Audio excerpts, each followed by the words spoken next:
后来乡亲啊，继续来看这件，真侪家长拢会接送着囡仔来上下课，但是煞伫半路啊，防吓防恐吓，是话要惊死。这个新北市一个60外岁家友，无固定的工课，不时伫咧大街路顶乱踅。昨下晡，伊经过一间国校的后壁门，看到一个阿嬷接孙仔下课，人两马孙仔有讲有笑，伊竟然冲过共恐吓讲，搁笑。搁笑就甲你抬掉，这个阿嬷当场甲孙仔掠条条，就惊对方会向出手来攻击。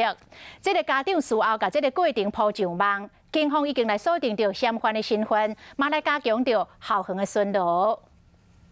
阿嬷接孙仔下课要转去，有讲有笑，向一个穿红衫的查某人为因的后壁骑脚踏车挖近，搁挖头甲因恐吓。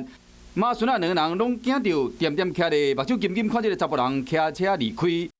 这个囡仔一个转去了，赶紧甲家长讲。